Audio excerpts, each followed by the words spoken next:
Is this real life?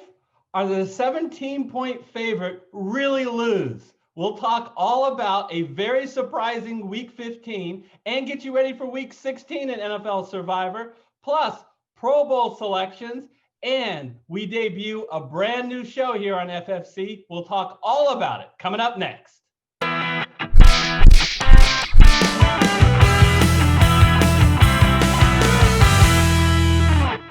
Hello, everyone. I'm Eric Lee. And I'm Michael Wiley, and we're the Fantasy Football Consultants.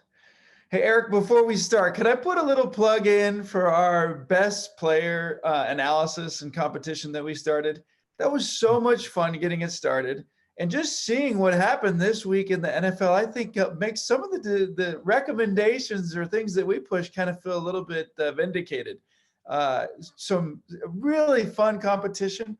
I really encourage our viewers to check out our video on it and participate. It's a competition for you guys. Yeah, we'll put the link up there, which will stay throughout our program today, so you can check it out.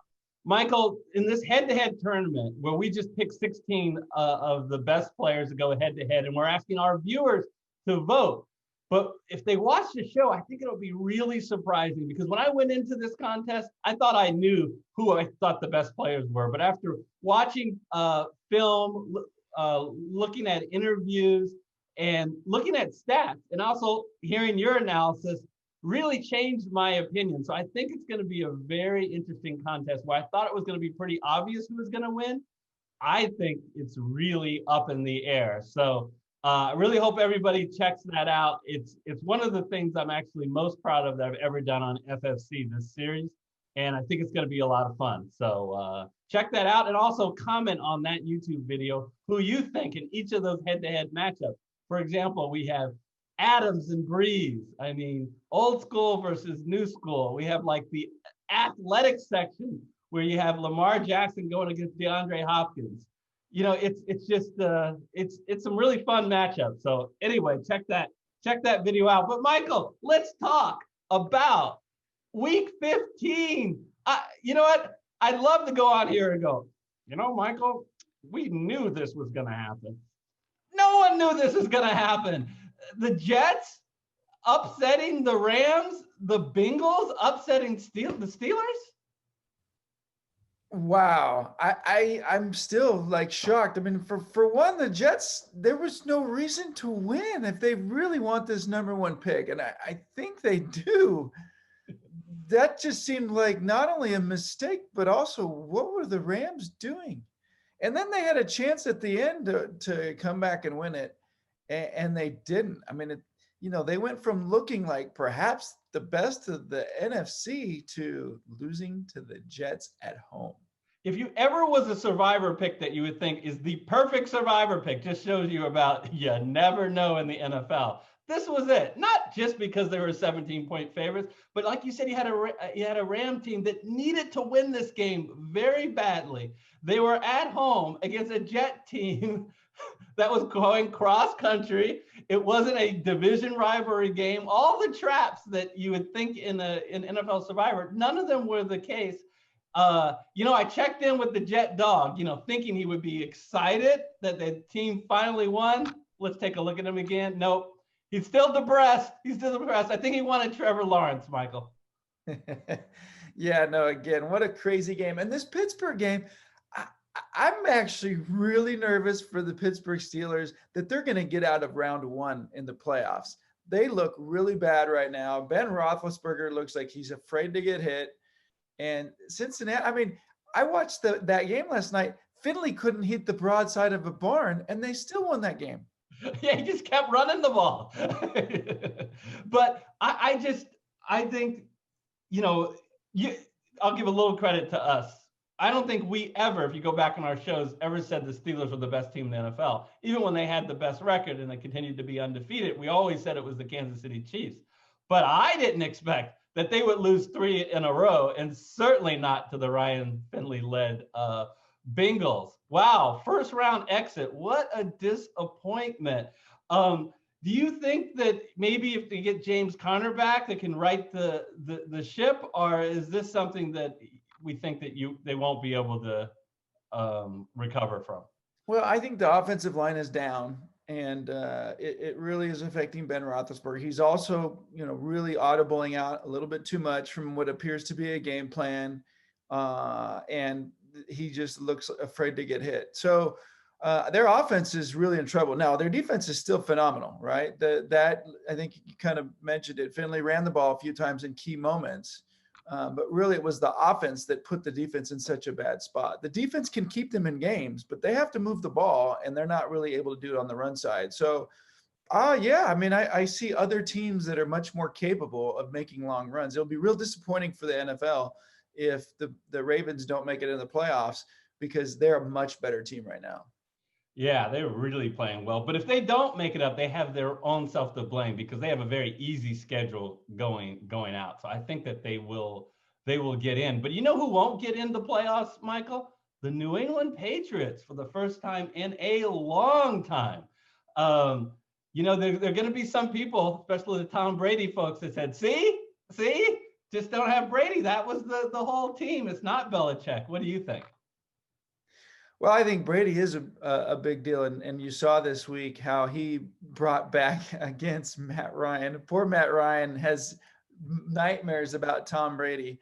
So you saw how that went, but I really feel like it's a down year. It's tough to run behind Cam Newton as the replacement quarterback, but it's just a real down year. They had a lot of injuries, some health, related reasons that they couldn't have everybody on the field. And their defense just wasn't what it was in years past. And I think it really felt like kind of towards the end there that Belichick wasn't necessarily preparing them like he has in years past. Yeah, their passing game just disappeared this year, and not all of that is the greatness of Tom Brady. I don't think Cam did as well as I would have liked to see him in his accuracy, but he also didn't have anybody to throw to. The Julian Edelman loss really hurt them. So, all right, we only have 2 more weeks. Quick, Michael, before we put a loop on week 15, how did our poll work out? Yeah, so I think next week is going to be a big deal, partly because of how many good options we have this week, and partly because we didn't lose a lot of folks to the Rams and the Steelers. So somehow, I guess our folks had already picked those. We only lost one to the Rams. Corey Buck, sorry to lose you over that. I understand the pick. And one other, Matt Aronowitz to his pick of San Francisco over Dallas. Otherwise, man, it's tough. It's tough to lose Matt. He's one of our most loyal viewers, but great run, Matt. Michael, that's amazing about the Rams, right? Because across all polls, 29% of survivors didn't survive because of the Ram pick. So we only lost one. Granted, it was out of. So how many people do we have left?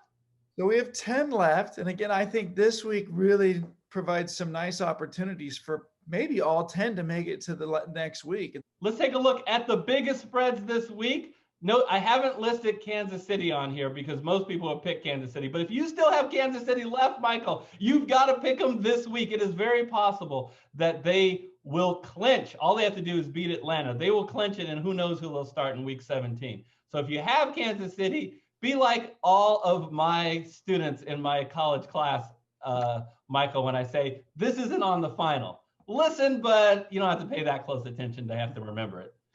All right, there are 10 picks on here. I'm going to start just talking about the left side.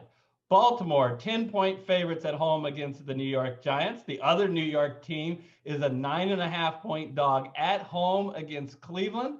Houston, 9-point favorites at home against Cincinnati. Tampa Bay, 8.5-point favorites at Detroit. And Chicago, 7.5-point favorites at Jacksonville.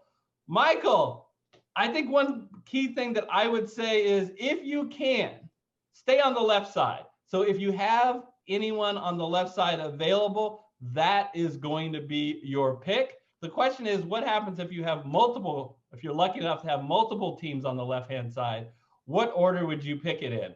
What are your initial thoughts of some of these games on the left-hand side? I tell you, if it wasn't for this Rams-Jets game and this Pittsburgh-Cincinnati game, I'd feel like all 5 of these are pretty good.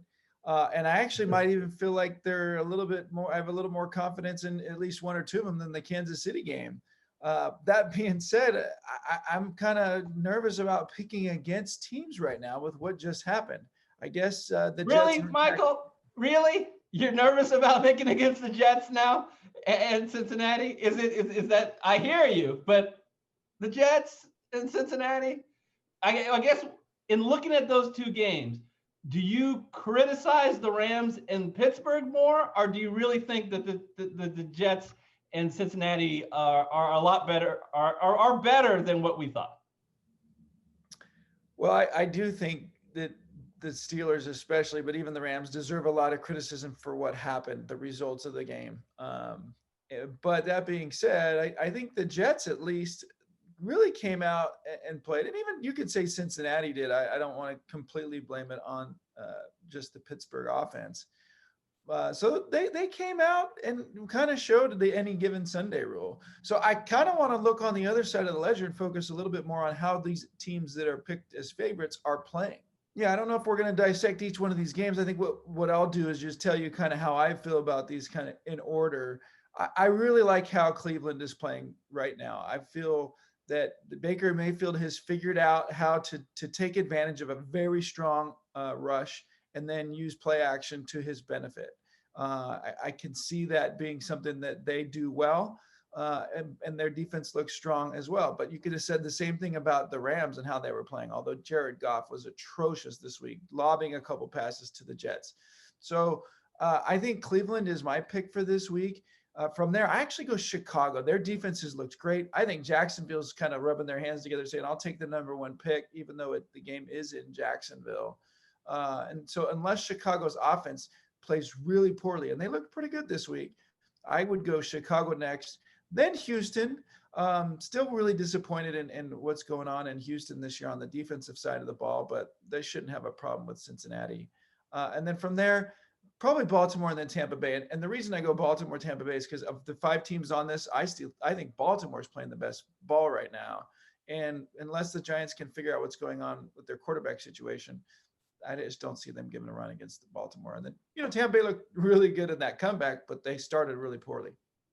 Believe it or not, Michael, my order of the top 5 is the exact same as yours. I come to it with a little different analysis. I like the Cleveland Browns mostly because of their running attack. The one thing that the Jets do okay instead of being horrible at is against the run, but the Browns are sensational. So I think that they'll be able to roll over the Jets. I think they'll ground the Jets. And then I'll turn my attention to the Chicago Bears. And David Montgomery has really been pretty amazing in his last 3 or 4 weeks. And he gets the Jacksonville Jaguars, who can't stop anybody, who's lost 14 in a row. Just be wary, though. I'm picking them. I'm picking against them. And remember, I picked against them in week 1 when they had their only win. And unfortunately, I have to drop Houston down. Michael, Houston was my number 1 pick until I saw the Cincinnati Bengal Steeler game. Just makes me a little bit nervous. So I totally understand if you want to pick Houston. It's just without Will Fuller, I don't feel like I can trust Houston like I can trust Chicago and Cleveland. And if I look at the last 2, you go, why Baltimore so late and Tampa Bay? It's actually the last week I can say this. It's because of future value. Those 3 teams that we listed 1, 2, and 3 have no future value. Where Baltimore is at Cincinnati to end the season, and Baltimore will need to win that game. So if you have any of the other 3 teams, I would save Baltimore so you can pick them in the last week. And the Tampa Bay Bucks, they end the season hosting the Atlanta Falcons. So I feel pretty good about them. Again, Michael, I expect the Bucks to need that game to qualify for the playoffs. So those are the 5. Let's briefly talk about the right side, Michael. If you didn't have any of the teams on the left side available, or you only had 1 and your pool requires you to pick 2, who are you feeling good about? Who are you feeling nervous about on the right-hand side? I feel nervous about almost all of them. I think Buffalo, who I think is the biggest favorite or should be the biggest favorite on this list, they're playing in New England. I'm not sure what the weather's going to be like, but even though it's time to pack it in for New England, Belichick would love nothing more than to knock Buffalo down from their dreams of the possibility of a bye or at least a number 2 seed. So I could see that being a tougher game than it should be. Let me comment a little bit about that Buffalo game, and it's been sickeningly annoying that we've been agreeing. So finally, I'll disagree. Buffalo would be my pick on the right-hand side. I think Buffalo looked really good last week. Josh Allen has it together, and I think New England's done. They're done. And I wouldn't pick Buffalo over if I had any of the teams on the left side, but on the right side, that's the only game I actually feel confident about. But I'll let you continue. Yeah, no, that's fair. I mean, Buffalo looks fantastic. I liked them from the beginning of the year. If you recall, that's who I picked in week 1. And for the very reason you just mentioned, Josh Allen his accuracy is up from being, I think, last in the league to like 3rd or 4th in the league. And that is huge. And having Diggs to be there helps him a ton. And they even look pretty good on the defensive side. So they're definitely the strongest of the favorites here. I feel less confident about the New Orleans game, just with Drew Brees back and looking a little bit rusty. They need to figure that out. You never know how someone's going to be after coming back from an injury. And Minnesota's another one of those teams, kind of like Atlanta, who can play with anyone and then they can lose to anyone too. So I would expect New Orleans to win that game. They need to win that game. But Arizona, I actually feel a little bit better about them than the other ones on this list because of how they've been using Kyler Murray. I know that they kind of let the Eagles back in that game like they probably shouldn't have, but then they took care of business. Their defense has looked pretty good the last few weeks, and San Francisco hasn't looked very good the last few weeks. And so for me, that's who I would pick next. And then these other 2 games, I mean, unless Alex Smith starts, why are you even thinking about picking Washington? Who knows what you're going to get? You might also have Christian McCaffrey. I keep saying that, but you might have Christian McCaffrey back. Yeah, probably not, which would make a difference. I mean, Carolina's not strong, but Washington, even though they look really good on the defensive side, how can you back Haskins? And the Chargers, yeah, they had a nice win over the Raiders, but was that the Raiders playing poorly or the Chargers being strong? Denver looked actually, okay on the defensive side of the ball the last few weeks. So to me, that's a toss-up. That might even be a game to bet on if you're trying to take advantage of the 3-point spread. Yeah, this is odd. We've been hanging out with each other too long, I guess, because again, I thought it was going to be a big deal. I was going to come in and shock you and say, I feel more uncomfortable with the Arizona pick than I do the New Orleans pick. I thought that was going to be a real shocking statement. But yeah, I mean, Jekyll and Hyde, both New Orleans and Minnesota. And when you have that variance of how good you can look and how bad you look on both sides, anything can happen. I could easily see Minnesota winning this game. So, I'm staying far away from that New Orleans game. It doesn't look like Michael Thomas is going to play. And the Saints are just not as good a team with Michael Thomas out. And let's see how well Drew Brees looks this week. He looked a little rusty as he was coming off the big rib injury. And speaking of someone who doesn't look rusty and is fully healthy, that's Kyler Murray. When Kyler Murray is healthy and he is running the ball in addition to throwing the ball, Arizona can beat anybody. And guess who counts as anybody? San Francisco. Yeah. So one thing I would say is none of these teams have, I think, I'd be particularly confident about next week because some of them have tough matchups and others may actually not have meaningful games. So, yeah, you look at the Charger game and you say, sure, you can beat Denver. You got a mediocre 5-9 team who at times this year has looked really bad. And I say, are you talking about Denver or are you talking about the Chargers? They're both 5-9. I think Denver's the better team. I know it's in LA, but remember the home field's not as important this year, especially in LA. I don't believe that any people will be in the stands. Okay, Eric. So as I mentioned, I'm going with Cleveland here. I can't go with Kansas City, and to me, Cleveland's the top pick, so I don't have to really explain it other than the fact that I feel the best about it.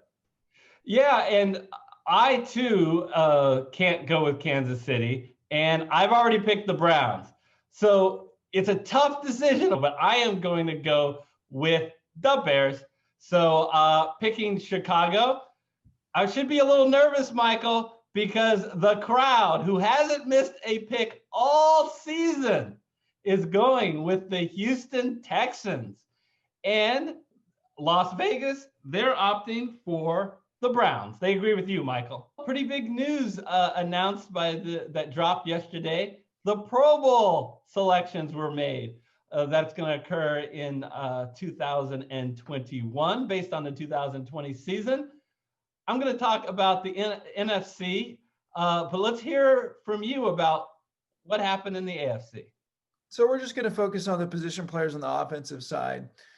At the QB position, not surprising, you got Patrick Mahomes and Josh Allen after that great year that we just talked about, but maybe a little bit of a surprise. Deshaun Watson shows up on this list with some mixed results. He had a pretty good, strong start there, a couple of rough outings. I think that part of this is who else is in the competition. On the running backs, we had Derrick Henry and Nick Chubb, no surprise there, and Josh Jacobs sneak in there as well for the Raiders. Thank you very much. At the wide receiver position, Tyreek Hill and Stephon Diggs have looked fantastic. Keenan Allen as well, even though he's had a couple of down weeks recently, and A.J. Brown, who also has looked strong all year long. And no surprise at the tight end, you got Travis Kelce and Darren Waller. Michael, it's unbelievable to me in these key positions, and now I'm talking about starters. 3 of the 6 starters are Kansas City Chiefs. Deserving or not deserving? Very deserving, obviously. What a great team. All 3 of those players are, perhaps number 1 at their position. The NFC, Aaron Rodgers is back, and he deserves being the starter. Look, I love Russell Wilson, but Aaron Rodgers is the person who's had the better year this year. So it's good to see him back and starting. Russell Wilson is in there, and then for the first time ever qualifying is Kyler Murray. No Drew Brees, no Tom Brady. All right, at running back, starter Dalvin Cook, Alvin Kamara, and Aaron Jones. Again, Michael, 3 fresh new faces. You would have been shocked to see these guys. You would have thought at the beginning of the year, Christian McCaffrey, Saquon Barkley, and Zeke Elliott. But they're all been on IR and really well-deserving, all 3 guys. At wide receiver, Devontae Adams, DeAndre Hopkins, DK Metcalf, and Justin Jefferson. And at tight end, TJ Hawkinson and Evan Ingram. Michael, Evan Ingram should be really happy he doesn't play in the AFC. There's no good tight ends left in the NFC, so he kind of gets in by default with George Kittle out. Yeah, not the highest, strongest year for tight ends this year, at least in the NFC. But man, those wide receivers are fantastic. What a year DeAndre Hopkins has had for the Cardinals, his new team this year. Pretty impressive. Yeah, and as well Devontae Adams. Now they're not all starting, but the Packers did their Chiefs impersonation. They have Aaron Rodgers, Aaron Jones, and Devontae Adams on this list. And a quick shout out to the new guard at wide receiver who's made it. I think this is going to be many more Pro Bowls to come with Justin Jefferson and DK Metcalf getting in.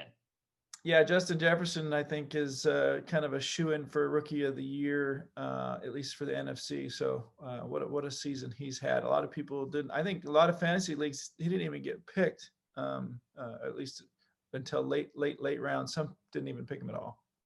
If you made it this far of the video, please smash the like button. And if you haven't yet, hit the red subscriber button. Michael, we're closing in on 8,000 subscribers.